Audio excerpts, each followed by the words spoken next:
So ఎవరికైనా దీనికి సంబంధించినటువంటి ప్రశ్నలు ఉంటే మీరు అడగవచ్చు.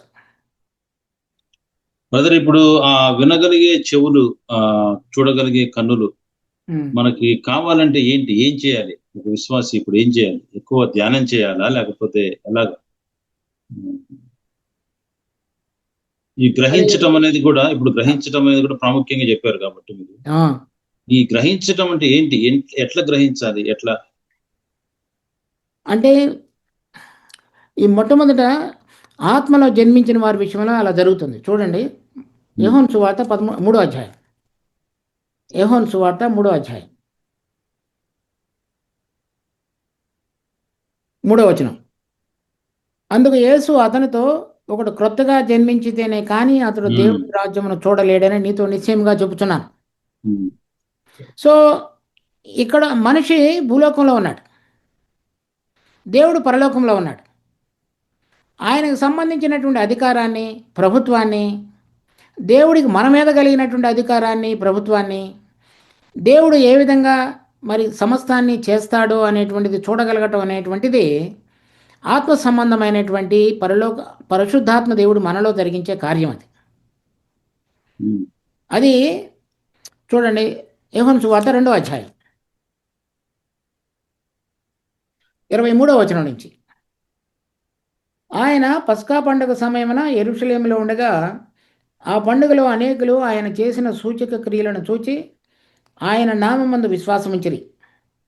అయితే యేసు అందరినీ ఎరిగినవాడు కనుక ఆయన తన్ను వారి వశం చేసుకొనలేదు. ఆయన మనుషుని అంతర్యమును ఎరిగినవాడు కనుక ఎవడనో మనిషిని గురించి ఆయనకు సాక్ష్యం ఇయ్యనక్కరలేదు. ఉమ్.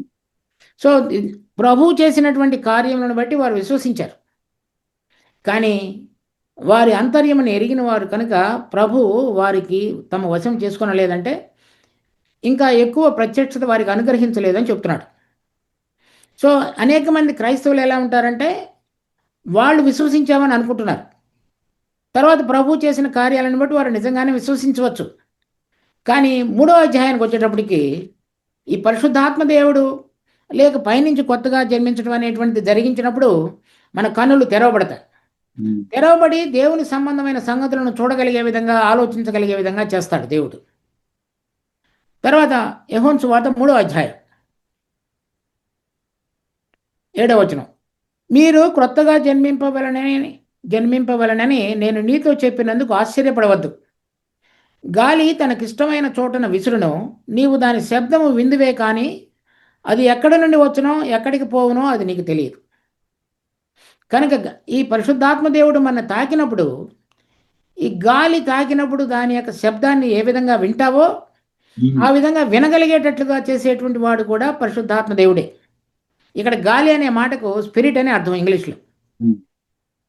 సో ఆ స్పిరిట్ అనేటువంటిది, హోలీ స్పిరిట్ అనేటువంటి వాడు మనకు చూడటానికి, వినటానికి రెంటిని కూడా ఆ ఇంద్రియాలను, ఆత్మ సంబంధమైన ఇంద్రియాలను తెరుస్తాడు.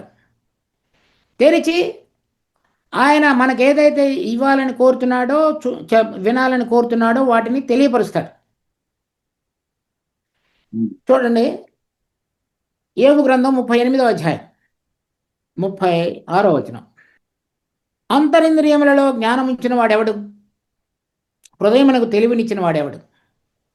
అంతరింద్రియాలంటే ఆత్మలో చూడగలగటం, ఆత్మలో వినగలగటం. వాటిని ఉంచినవాడు ఆయన, వాటికి జ్ఞానం ఇచ్చేటువంటి వాడు కూడా ఆయనే. తర్వాత యోబు గ్రంథం 32వ అధ్యాయం 8వ వచనం. ఆయనను నరులలో ఆత్మ ఒకటి ఉన్నది, సర్వశక్తుడకు దేవుని ఊపిరి వారికి వివేచన కలుగుచేయను. అంటే దేవుని యొక్క ఆత్మ మనను తాకటం అనేటువంటిదే ఊపిరి. అది మనకు వివేచన కలుగు చేస్తుంది. అంటే ఆయన చెప్పుతున్న విషయాలు, మాట్లాడుతున్న విషయాలు గ్రహించగలిగేటట్లుగా ఆ పరిశుద్ధాత్మ దేవుడు చేస్తాడు అని చెప్తున్నాడు. ఉమ్. సో ఇప్పుడు కొత్తగా జన్మించబడటం అనే దాంట్లోనే ఈ మర్మం అంతా కూడా దాగి ఉంది, అంతే కదా మీరు? అది సరైన విధంగా కనుక జరిగితే ఇవన్నీ మామూలుగా జరిగిపోతూ ఉంటాయి. మామూలుగా జరిగిపోతుంది. ఉమ్. ఇప్పుడు ఎప్పుడైతే వినియు. ఇది జరగలేదో, వాళ్ళు ఉమ్. అనుకుంటున్నారో దేవుని యొక్క తాకిడి, ప్రత్యక్షత రాలేదో, ఉమ్. అప్పుడు ఇదంతా కుంటుపడిపోయింది. తర్వాత చూడండి మొదటి కోరింది 2వ అధ్యాయం. నేను 7వ వచనం నుంచి చదువుతున్నాను చూడండి. మొదటి కోరింది 2వ అధ్యాయం 7వ వచనం నుంచి. ఈ లోకాధికారుల జ్ఞానము కాదు కానీ దేవుని జ్ఞానము మర్మమైనట్లుగా బోధించుచున్నాను. ఇది కూడా మర్మం. ఈ జ్ఞానము మరుగైండను అంటే దేవుడి సంగతులు, దేవునికి సంబంధించిన విషయాలు, ఆయన మనలో ఏం చేయబోతున్నాడు అనేటువంటిది కూడా మరుగైంది. దీనిని జగత్ ఉత్పత్తికి ముందుగానే దీనిని దేవుడు మన మహిమ నిమిత్తం నియమించను. ఈ జ్ఞానాన్ని దేవుడు మన మహిమ కొరకు ముందుగా నిర్ణయించి ఉంచాడు. అదేంటంటే అది లోకాధికారులలో ఎవరికి తెలియదు. అది వారికి తెలిసి ఉండిన ఎడల మహిమా స్వరూపియకు ప్రభువును సిలువ వేయకపోయి ఉందరు.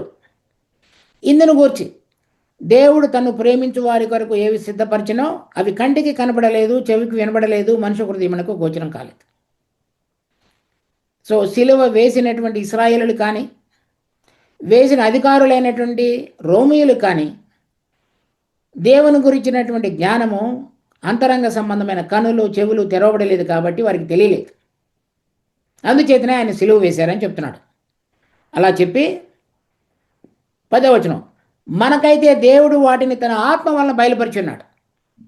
నూతనంగా ఆత్మలో జన్మించినప్పుడు కన్నులు తెరవబడటం కానీ వినటం కానీ జరిగి దేవుడు మన కొరకైతే ఏవి సిద్ధపరిచి ఉన్నాడో అవి చూడగలిగేటట్లుగా, వినగలిగేటట్లుగా, గ్రహించగలిగేటట్లుగా చేస్తాడు అని చెప్తున్నాడు. ఆ ఆత్మ అన్నిటినీ దేవుని మర్మములను కూడా పరిశోధించుతున్నాడు. ఇది దేవుని మర్మం కాబట్టి వాటిని కూడా పరిశోధించి వాటిని మనకు తెలియపరిచేవాడుగా ఉన్నాడు. సో ఇప్పుడు మనకు తెలియపరచబడట్లేదు అంటే దాని అర్థం మనం కొత్తగా జన్మించబడట్లేదని చెప్పొచ్చా? అట్లా నేను చెప్పలేను, ఎందుకంటే అది నాకు తెలియదు కదా. ప్రతి వాళ్ళు పరీక్షించుకోవాలి. దేవుని యొక్క ఆత్మ తాకిడి నాలో ఉందా లేదా, నేను ఎక్కడ అడ్డుపడిపోయాను, ఎందుకు నాకు ఇవి అర్థం కావలేదు, ఒకవేళ నేను అర్థమైతే ఎందుకు నేను జీవించటం లేదు, ఇద్దరూ చూసుకోవాలి. కొంతమందికి కొన్ని విషయాలు కొంత అర్థమైనా అది తర్వాత ప్రత్యక్షత ఆగిపోయింది. ఎందుచేతనంటే అది ముళ్ళ పొదలలో పడినట్లుగా, లేకపోతే రాతి నేలను పడినట్లుగా అయిపోయింది. లేకపోతే కొంతమందిలో అది త్రోవ పక్కన పడి దుష్టుడు విత్తనాన్ని దొంగిలించినట్లుగా అయిపోయింది. సో ఎక్కడ నేను ఆగిపోయాను, ఎందుకు నేను అర్థం చేసుకోలేకపోతున్నాను, నా కొరకై ఉంచబడినటువంటి ఈ మర్మాలు చక్కగా వాక్యంలో రాయబడి ఉంటే నేను ఏ విధంగా అర్థం చేసుకోవాలో ఎందుకు అర్థం చేసుకోవట్లేదు. చాలామందిలో లోబడినటువంటి తత్వం ఉంది, అందుచేత అవి ప్రత్యక్షత వారికి ఇవ్వబడటం లేదు. వారి హృదయాలను కఠినపరుచుకొని ఇక్కడున్నటువంటి వాటి కొరకైనటువంటి సంతృప్తి చెందిన జీవితంలోనికి మరల్చబడ్డారు.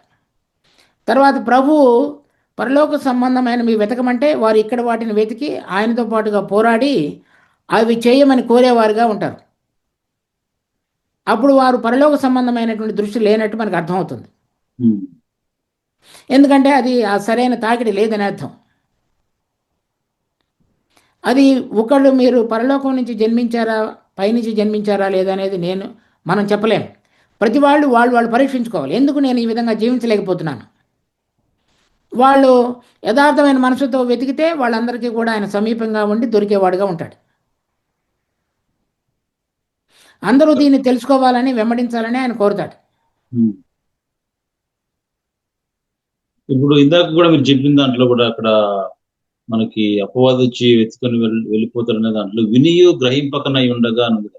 అవును, అంటే అక్కడ విని గాని అంటే గ్రహింపట్లేదు అంటే దాంట్లో అలసత్వాన్ని చూపిస్తుంది అంతే కదా. అంటే విన్నారు కానీ గ్రహించడానికి వాళ్ళు మనసు పెట్టట్లేదనే, గ్రహించడానికి అవును, మనసు పెట్టట్లేదు. మనసు పెట్టి ఇప్పుడు దేవుడు నన్ను రక్షించాడు, తర్వాత ఆయన రాబోతున్నాడు, వచ్చినప్పుడు ఏ విధంగా నన్ను పరీక్షిస్తాడు, ఇప్పుడు నాలో ఉన్నటువంటి ఆత్మ ప్రాణము ఏ విధంగా పనిచేస్తున్నాయి, నేను ఎక్కడ వాటిని వెతుకుతున్నాను, ఏవి వెతకమని చెప్తున్నాడు, నేను ఎక్కడ ఏ జీవితాన్ని ఏ విధంగా సరిదిద్దుకోవాలి, నీతిగా ఏ విధంగా జీవించాలి, వీటి విషయాలను గురించినటువంటి కూర్పు అనేది లేదని అర్థం. గ్రహించట్లేదంటే ఎక్కడ ఏదో ఒకటి పట్టుకుంటారో దాన్ని పట్టుకుని వెళ్తూ ఉంటారు.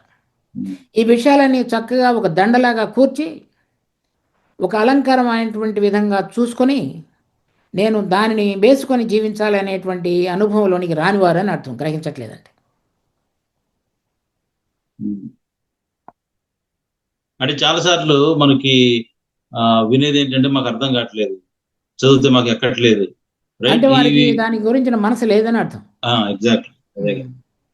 తర్వాత చాలా మందిలో అంటే బోధకులు కూడా ఎక్కువ మంది బోధ ఎలా ఉంటుందంటే మీరు పరలోకం వెళ్తారనేది చెప్తున్నారు. ఉమ్, కానీ ఇక్కడ ప్రభు అలా చెప్పట్లేదు. అలా చెప్పట్లేదు. ప్రభు పరలోకంలోనికి వెళ్ళినప్పుడు మనం ఆయనతో పాటుగా రాజ్యం చేయటం అనే దాని గురించి మాట్లాడుతున్నాడు. ఆయనను పోలి ఉండటం అనేది చెప్తున్నాడు. ఉమ్, ఆయన ఎలా నీతిమంతుడిగా ఉన్నాడో మనం ఆ విధంగా నీతి క్రియలు జరిగించాలని కోరుతున్నాడు. ఆయన ఏ విధంగా పరిశుద్ధంగా ఉన్నాడో మనం ఆ విధంగా పరిశుద్ధంగా జీవించాలని కోరుతున్నాడు. అవన్నీ కలిసినప్పుడు మాత్రమే మనం ఆయనతో పాటుగా ఉండటం అనేది జరుగుతుందనే విషయాన్ని చెప్పాలి. ఉమ్, అలా లేనప్పుడు ఆయనతోటి మనకి కంపాటబిలిటీ అంటే మనం ఆయనతో పాటు సరైన విధంగా జతగా ఉండలేం కదా. ఆయనలో ఉన్న పరిశుద్ధత, నీతి ఎటువంటిది మనలో చూడాలని కోరుతున్నాడో అవి కలిగినప్పుడు మనం ఆయనతో పాటుగా ఉండగలుగుతాం. ఆయనకున్న జీవాన్ని కలిగి మనం ఇక్కడ జీవిస్తూ అభ్యసించి అటువంటి క్రమంలో జీవిస్తున్నట్లయితే మనం అక్కడ ఉండగలుగుతాం. అలాంటిది లేకుండా అక్కడ మనం ఉండటానికి ఇష్టపడుతూ జీవితం ఇక్కడికి సంబంధించిందిగా జీవించితే రెండిటికి కంపాటబిలిటీ లేదు. ఎగ్జాక్ట్లీ. అది మనం అర్థం చేసుకోవాలి. అలా అలా అలా పరీక్షించుకొని జీవించడానికి పనికిరాగలిగిన విధంగా మన యొక్క బోధ కూడా ఉండాలి.